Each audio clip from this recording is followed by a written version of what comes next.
First tonight, the FBI arrests a man they say was stockpiling explosives in his Washington County apartment. And when they moved in on him tonight, he set off a blast in his car. The night team's Mike Benner has been on the scene all evening talking with witnesses and police. Mike, what's the latest? Well, Laurel, we can tell you that 185th is back open at this late hour. It had been shut down for 6 hours during this complex investigation. The SUV that had the explosion go off, and it was parked just yards down 185th here. The suspect's apartment is just over here. Authorities conducted a methodical search of both as they try to get down to the bottom of what happened here.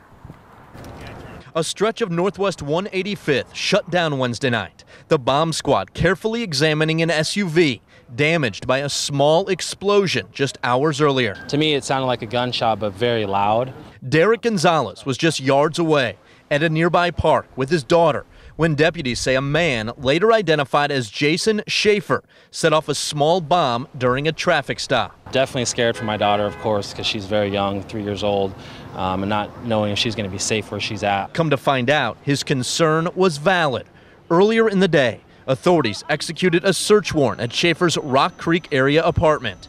They were looking for explosives. Neighbors watched in shock and fear. I mean, this is only our second week being here, just moved to the area, so it's definitely an unsettling feeling. Even more unsettling, Schaefer was MIA until 4 o'clock in the afternoon when deputies spotted him in that white SUV.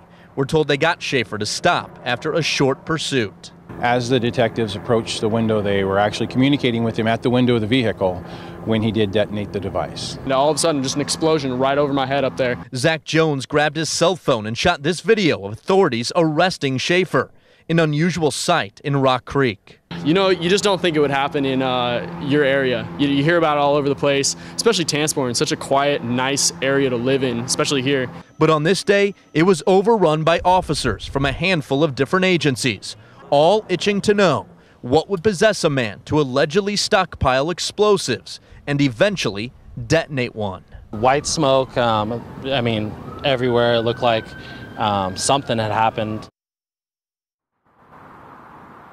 Now, it's worth noting a detective with the Washington County Sheriff's Office was right up at the SUV when the explosion went off. That detective had to go to the hospital for evaluation, but has since been released. That, of course, good news.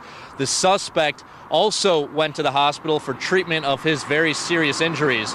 When he is released, he'll be booked into jail, and according to court documents, if he's convicted of all these crimes, he could face 10 years behind bars.